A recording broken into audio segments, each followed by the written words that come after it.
देख रहे हैं फ्रीडम एक्सप्रेस। मैं हूं अंसरुल बारी। उत्तराखंड का शहर नैनीताल, जो कि सियाहत के लिए, सैर व तफरीह के लिए और एंजॉयमेंट के लिए जाना जाता है, वहां से उसी से जुड़ा हुआ एक इलाका हल्द्वानी कहलाता है। और इस वक्त हल्द्वानी सुर्खियों में है। बात यह है कि रेलवे की तरफ से एक बहुत बड़ी जमीन है, जिस पर इलाके के लोग कहते हैं कि हम आजादी से पहले यहां पर रह रहे थे।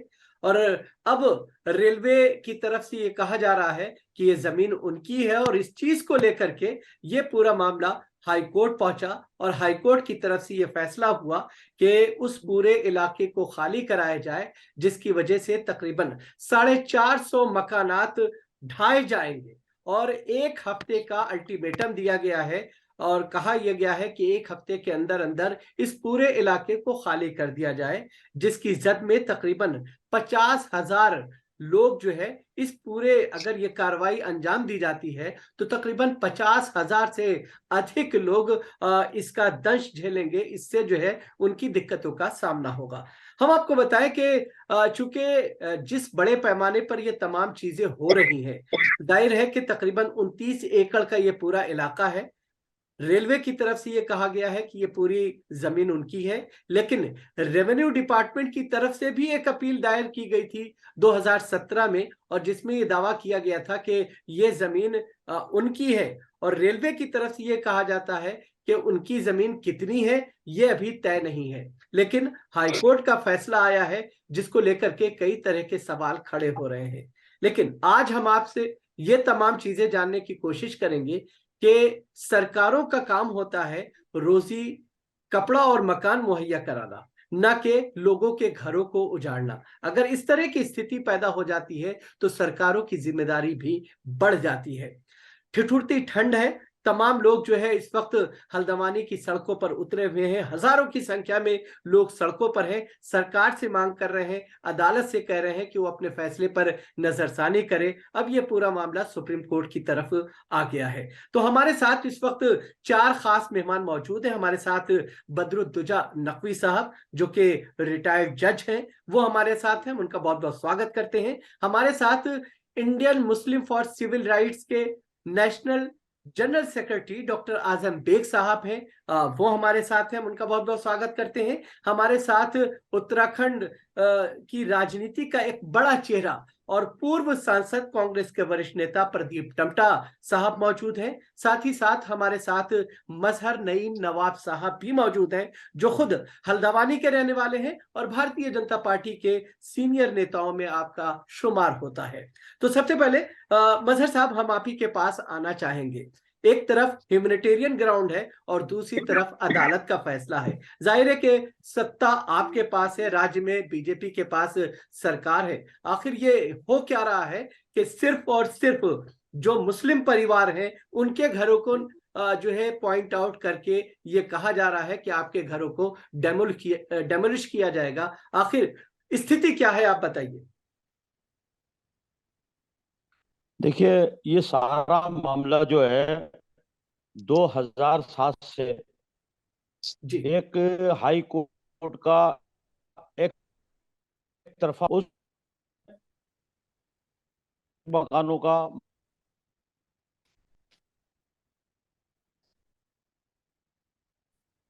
और 6 एकड़ जमीन रेलवे ने दावा किया था। 2007 के जो आदेश एक तरफा था उसको चैलेंज किया सुप्रीम कोर्ट में, और सुप्रीम कोर्ट ने ये डायरेक्शन दिया था स्टे करते हुए कि इसको न्याय प्रक्रिया के तहत दोनों पक्षों को सुना जाए और दोनों पक्षों के सुनते हुए इसका सीमांकन किया जाए कि कितनी जमीन रेलवे की है, कितनी राजस्व विभाग की जमीन है और कितनी जमीन में रेलवे को आवश्यकता है। और 2007 में जब तक सुप्रीम कोर्ट से आदेश आया था, जो वो 6 एकड़ जमीन थी वो 3 एकड़ जमीन बल प्रयोग करते हुए वो खाली करा दी गई थी, और वो खाली करा करके रेलवे को कब्जा दे दिया गया था। लेकिन कुछ समय बाद जब सुप्रीम कोर्ट से आदेश आया तो उसको फिर कब्जा हो गया। उसमें कब्जा होने के बाद रेलवे अपनी जमीन को सुरक्षित नहीं रख पाई। उसके बाद ये मामला जब सीमांकन का आया, और सीमांकन के समय 2012 में जब कांग्रेस की सरकार उत्तराखंड में थी, और उस सरकार में और केंद्र में भी सरकार उस समय कांग्रेस की थी। तो एक इनको अतिक्रमण, जितना अतिक्रमण रेलवे को आवश्यकता है उसके लिए एक प्रस्ताव भारत सरकार में गया कि इनका पुनर्वास होना चाहिए, और पुनर्वास की फाइल चली। उस समय की वित्त मंत्री जो यहाँ क्षेत्र की विधायक थी, वो बहुत कद्दावर और बड़ी नेता, अपने आप में बड़ी नेता थी, इंदिरा हृदयेश जी। वो ये चाहती थी इस मामले में कोई भी अन्य दल किसी तरीके का हस्तक्षेप नहीं करे, क्योंकि उनके दिमाग में था कि ये वो जो वोटर हैं, वहां के अल्पसंख्यक वोटर जो है, तुष्टीकरण की राजनीति उनकी थी। वो ये चाहती थी ये वोटर मुझसे जुड़े रहे और किसी तरीके से ये वोट हमें हासिल होता रहे। जब ये 6 एकड़ जमीन का परिसीमन और सीमांकन हुआ, उस सीमांकन के समय में उनके हाथ में पूरी बागडोर थी। राजस्व विभाग के अधिकारी थे, जिला अधिकारी के नेतृत्व में ये सीमांकन हुआ, रेलवे की प्रशासन की थी। उसको 6 एकड़ को 29 एकड़ कर दिया गया, और इसी जहत में जो 700 मकान हटने थे वो 4350 मकानों का रेलवे ने कर दिया। और इसमें लगातार 2007 से और आज तक राजनीति रोटियां सेक करके कांग्रेस के लोगों ने रोटियां सेकी, और कांग्रेस के लोगों ने इनको वोट बैंक के रूप में इस्तेमाल करते हुए किसी को हस्तक्षेप नहीं करने दिया, और न्यायपालिका के दरवाजे खटखटाते रहे। ये मामला न्यायपालिका में चलता रहा। आज न्याय जो डबल बेंच ने जो आदेश दिया है, जिस तरीके का आदेश आया है, वो उस समय के सीमांकन पर आया है। ये सारा मामला ये है। यानी बीजेपी सरकार जो राज्य सरकार है, जिसने ये बताया ये जा रहा है कि वहां पर कई मंदिर है, बताया जा रहा है कि वहां पर बहुत सारे स्कूल हैं, प्राथमिक विद्यालय हैं, और सरकारी जो हेल्थ सेंटर है वो वहां पर मौजूद है। तो ये जो तमाम चीजें राज्य सरकार ने बनाई वहां पर, क्या राज्य सरकार को यह पता नहीं था कि ये रेलवे की जमीन है, और उस तरह से जो है राज्य सरकार ने उन चीजों को बना करके उन जगहों को जो है हड़प लिया? मैं आपको यही तो बता रहा हूं कि 2013 में जब इसका सीमांकन फाइनल हुआ, तो हमने भारतीय जनता पार्टी के लोगों ने ये आंदोलन किया कि इसमें स्कूल हैं, ये जो आपने सीमांकन किया है इसको राजस्व विभाग के में दर्ज है, ये जमीन नगर निगम में ये जमीन दर्ज है, लेकिन एक बात नहीं सुनी गई। और उस समय जो आंदोलनकारी थे उन पर डट करके मुकदमे राज्य सरकार ने लगाए, और उन पर इतने मुकदमे लगाए कि वो मुकदमे आज तक कुछ लोग झेल रहे हैं। नहीं तो उसके बाद जब आपकी सरकारें आई, तो ऐसा तो नहीं है कि सिर्फ कांग्रेस की ही सरकार राज्य में रही है?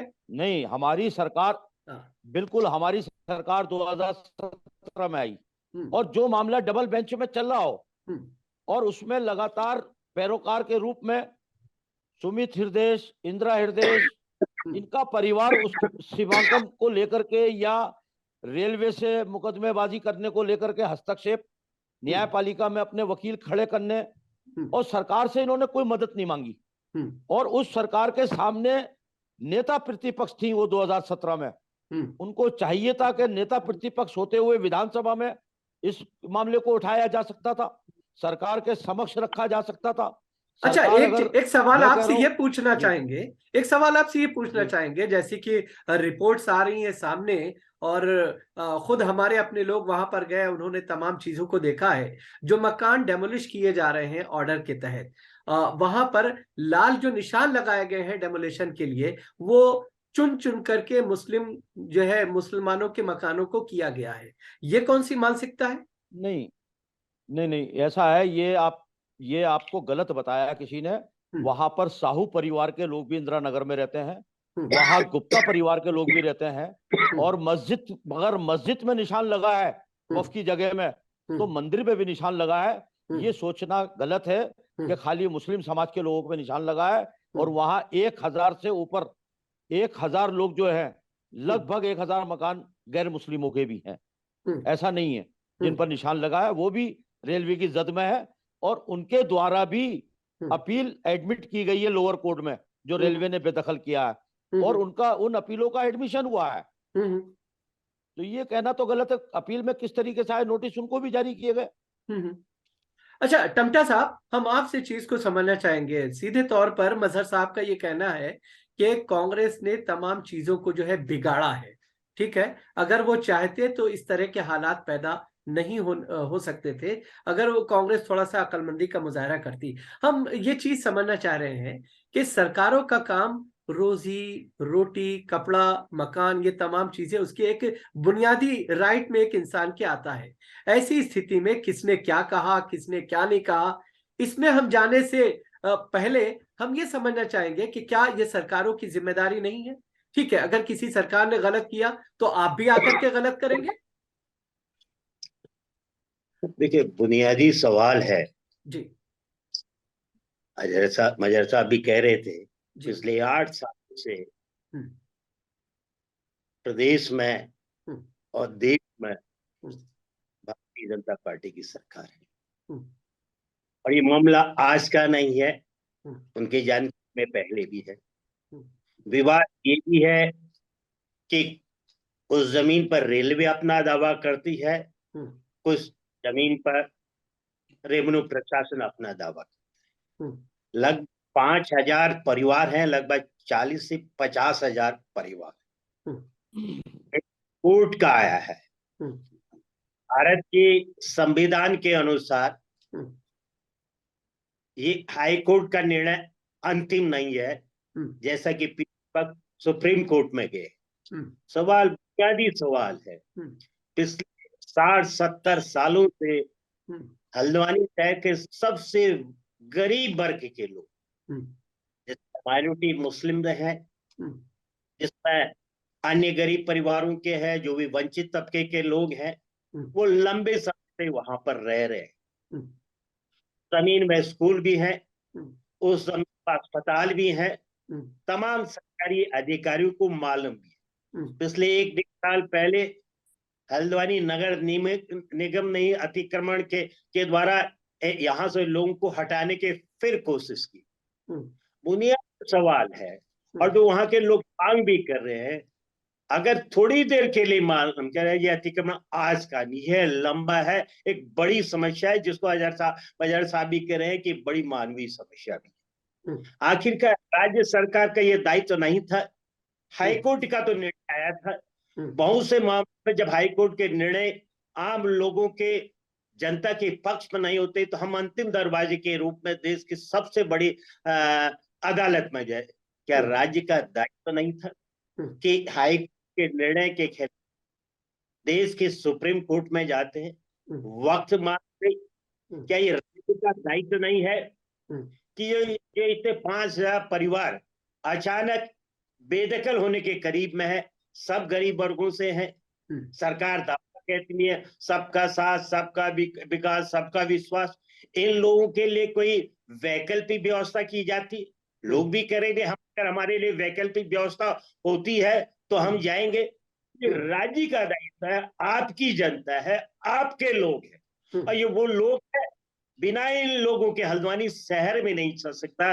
हल्द्वानी की जरूरती बुनियादी समस्याओं का समाधान कर रहे हैं, कूड़ा से लेकर हर तरह के गरीब परिवारों के लोग हैं। क्या ये राज्य का दायित्व? अगर परिस्थिति आ भी गई थी तो सुप्रीम कोर्ट में जो आज पीड़ित पक्ष के लोग गए हैं, जो कांग्रेस के हमारे साथी विधायक देश की सर्वोच्च न्यायालय में गए हैं, क्या राज्य सरकार वहां नहीं जा सकती थी? सवाल इसीलिए उठ रहा है कि राज्य सरकार का जो संवेदनशील रुख होना चाहिए था अपने लोगों के प्रति, टमटा साहब निर्णय को रोकते हुए।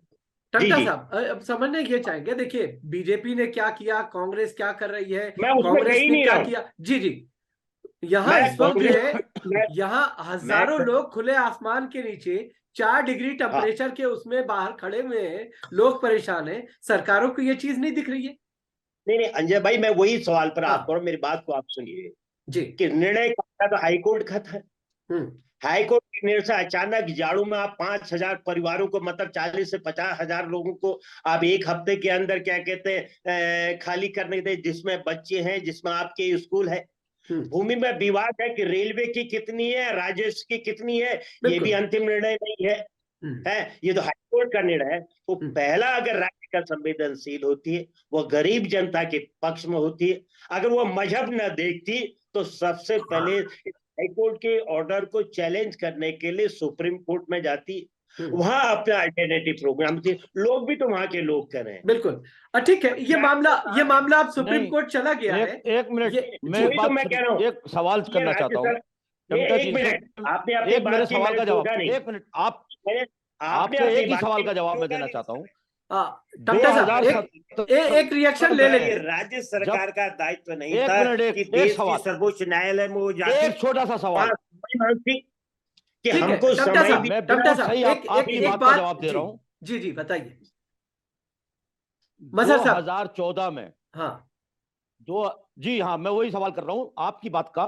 2014 में जब एक निर्णय आया हाई कोर्ट से, हाँ, और उसके खिलाफ सुप्रीम कोर्ट में ये कहा गया उस समय की सरकार से, उस समय की सरकार से ये कहा गया, 2007 के समय में, 2012 के समय में 2 बार इसमें सुप्रीम कोर्ट गए। तो सरकार उस समय कांग्रेस की थी, वो सरकार, राज्य सरकार, इनके मजहर साहब, हमें इससे मतलब नहीं है, नहीं हमें इससे मतलब, मजहर साहब हमें इससे मतलब हरगिज नहीं है कि कांग्रेस क्या कर रही है, बीजेपी क्या कर रही है। हम ये देख रहे हैं हजारों की तादाद में लोग बाहर खड़े हुए हैं। आजम साहब, आपसे चीज को समझना चाहेंगे, रुक जाइए। बिल्कुल आजम साहब, उनकी, आजम साहब, हम आपसे ये जानना चाहेंगे, हजारों की संख्या में लोग इस वक्त खड़े हुए हैं बाहर। जाहिर है कि सिविल राइट्स का मसला बनता है।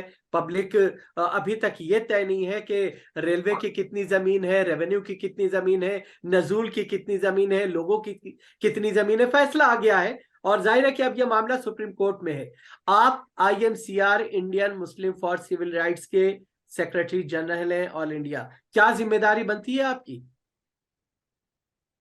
राइट्स के लिए लड़ने का हमने बेड़ा उठाया है, और हम समझते हैं कि इस तरह के जो भी इश्यूज हैं उनको हम लोग टेकअप करेंगे, और चीजों को न्यायालय तक पहुंचा करके इंसाफ दिलाने के लिए पूरी तरह प्रयास करेंगे। हल्द्वानी का जो केस अभी सामने आया है और इससे पहले से जो चला आ रहा है, मैं समझता हूँ सरकारों का काम यही है कि लोगों को रहने, रोजी, कपड़ा और मकान की सहूलियात मुहैया कराए।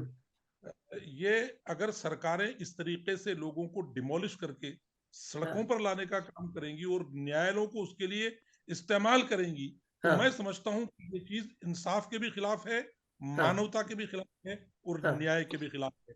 जो चीज पिछले कई सालों से इल्तवा में है, ये तय नहीं है कि जमीन किस वर्ग की है, फॉरेस्ट की है, रेलवे की है, रेवेन्यू की है, सेंट्रल गवर्नमेंट की है, स्टेट गवर्नमेंट की है, कि जमीनों का फैसला क्लियर नहीं है। 2006 के रेलवे ने कहा 6 एकड़ जमीन हमारी है, 2016 में कहा 70 एकड़ जमीन हमारी है, और उसके बाद अब ये कह रहे हैं कि और ज्यादा जमीनें हैं जो रेलवे की हैं। ये पोजीशन अपने आप ये बताती है कि स्थिति अभी क्लियर नहीं है। रेवेन्यू कहता है कि हाँ ये जमीनें हमारी हैं, इसका मतलब स्थिति क्लियर नहीं है। ये भी सच्चाई है कि इस जमीन पर जब मंदिर बना हुआ है, मस्जिद बनी हुई है, कई मंदिर हैं, स्कूल्स बने हुए हैं, गर्ल्स कॉलेजेस बने हुए हैं, तो ये सब सरकार के मशवरे से ही बने हैं, सरकार की NOC के बाद ही बने हैं। इन तमाम चीजों को बुलडोजर चला करके गिराना, लोगों को निकलती हुई सर्दी में 1 हफ्ते के अंदर घरों को खाली करके बाहर भेज देना, ये क्या मानवता है? क्या हाई कोर्ट का ये फैसला किसी भी तरीके से, मैं नहीं समझता, कोर्ट हमारे लिए सर माथे पर, जाहिर है कि उनका फैसला माननीय न्यायालय होते हैं, वो चीजों को सोच समझ करके फैसला करती हैं, लेकिन इस समय इस तरीके का फैसला आना, और वो भी एक खास लैंड एरिया जहां पर वर्ग विशेष के लोग ज्यादा रहते हो, ये वर्ग का मसला है ही नहीं, हिंदू मुस्लिम का है ही नहीं। मैं तो कहता हूँ गुप्ता समाज भी हमारा रहता है, हमारे दूसरे समाज के लोग भी रहते हैं, जैसा अभी मजहर साहब फरमा रहे थे, कोई भी समाज हो, उन लोगों को इस तरीके से बेघर कर देना और मंदिर मस्जिद को डिमोलिश करके, और जब तक फैसला नहीं है आप एक न्याय सादिर कर देना, ये उचित नहीं है। अगर हाई कोर्ट ने ये फैसला कर भी दिया था तो राज्य सरकार का ये काम था, वो जो भी सरकार हो, कि वो सुप्रीम कोर्ट में इसके लिए अपील करे। अल्टीमेटली कांग्रेस के लोगों को, माननीय इमरान प्रतापगढ़ी जी को, माननीय सलमान खुर्शीद साहब को सुप्रीम कोर्ट में इस चीज के लिए जाना पड़ा, और अब इंतजार करना है 5 तारीख का। सुप्रीम कोर्ट ने 5 तारीख दी है। हम समझते हैं कि तमाम पहलुओं को सामने रख करके माननीय उच्चतम न्यायालय इसका कोई निर्णय देगी। जब तक जमीनों की स्थिति क्लियर नहीं हो जाती, जब तक लोगों के नई मकान में बना करके उनको शिफ्ट नहीं कर दिया जाता, अगर यकीनन कोई अतिक्रमण है, अगर कोई इलीगलिटी हुई है, तो गवर्नमेंट को लोगों को उस पर सोचना होगा, लेकिन उसको वहां से उखाड़ने से पहले सरकार का ये दायित्व है कि उनको दूसरी जगह पर मकान बना करके दे। हम राजस्थान जैसे प्रदेश में रहते हैं, मुझे याद है राजस्थान में चाहे बीजेपी की सरकार रही हो, ठीक है हमारे साथ जस्टिस नकवी हमारे साथ है, आजम साहब, ठीक है, जस्टिस नकवी हमारे साथ है, जस्टिस नकवी हमारे साथ है। जस्टिस नकवी, आपसे हम चीज को समझना चाहेंगे कि जब तस्वीर क्लियर नहीं है और जब ये कहा जा रहा है कि जब उत्तराखंड का उदय हुआ, एक तरह से उत्तराखंड बना, तो उसके बाद जो है 2006 और 2007 में जो उत्तराखंड बार एसोसिएशन है उसके बहुत सारे वकला हाई कोर्ट गए और वहां पर उन्होंने कहा कि जो है एक रिट दाखिल करके कि रेलवे को ये कहा जाए कि वो वहां पर एक उनकी सहूलत के लिए ट्रैक बिछवाएं, रेलवे लाइन जो है शुरू की जाए, और उसके बाद ये पूरा मामला शुरू होता है। क्या अदालतें, जाहिर है ऑनरेबल जजेस ने वो तमाम चीजें देखी होंगी, लेकिन जिस तरह से ये पूरा फैसला आया है, आप इस पे क्या कहेंगे? देखिए, मैंने सुना इसको। मेरी आवाज आ रही है? जी जी जी, मेरी आवाज जी। ये जो चीज सुनी तो इस पर थोड़ा सा कंफ्यूजन है। एक कंफ्यूजन ये है कि मैंने जो अजीत अंजुम की रिपोर्ट को देखा, उसके अंदर मैंने देखा कि 1985 से कॉलेज बना हुआ है, और भी चीजें, मंदिर, मस्जिद और मकानात है। और अभी एक बात ये कही गई कि 2007 में खाली करा ली गई थी जगह, फिर इसमें इंक्रोचमेंट किया। तो लॉ में अलग अलग पहलू हैं इसके। एडवर्स पोजीशन का लॉ भी एक है, लोगों ने डिस्कस नहीं किया इसको, लेकिन एडवर्स पोजीशन सरकार के खिलाफ भी होता है। अगर 30 इयर्स तक किसी का पोजीशन है, तो एडवर्स पोजीशन अगर है स्टेट के अगेंस्ट, तो मैच्योर हो जाता है, उसको आप डिस्पोज नहीं कर सकते एक, और उसके अपने राइट्स हो जाते हैं, उसको कंपनसेशन मिलेगा। ये सारी चीजें हैं। लेकिन जाहिर है ऑनरेबल हाई कोर्ट का फैसला आया है, उसके ऊपर तो अब जाहिर है ऑनरेबल सुप्रीम कोर्ट देखेगा कि उसमें क्या खामियां हैं, क्या नहीं है। लेकिन इसके अंदर ये पहलू है कि ये इतने साल से है, 70-80 साल से चीजें चल रही है, जो मैंने देखा, लोगों के इंटरव्यू सुने। अगर 70-80 साल से है तो डेफिनेटली अगर स्टेट एक्वायर करती है, डिस्पोजिशन करती है, तो उसका कंपनसेशन है।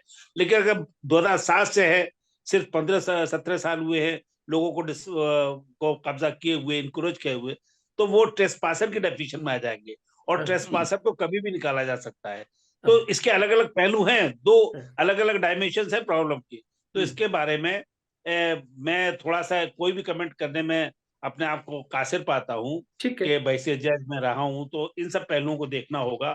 और ह्यूमैनिटेरियन पहलू तो ये है कि सरकार को गरीब लोगों को बसाने के लिए कुछ ना कुछ कंपनसेशन देना चाहिए, उन्हें जमा करना चाहिए। अगर हिंदुस्तान के अंदर अडानी के 3 लाख करोड़ माफ हो सकते हैं, तो इन गरीबों को भी कुछ जगह मिलनी चाहिए। ये ह्यूमैनिटेरियन पहलू है। ठीक है जस्टिस नकवी, चूंकि समय की मजबूरी है और बहुत माफी के साथ हमारे पास समय खत्म हो गया है। आप चारों मेहमान हमारे साथ जुड़े, इस सिलसिले को हम और भी आगे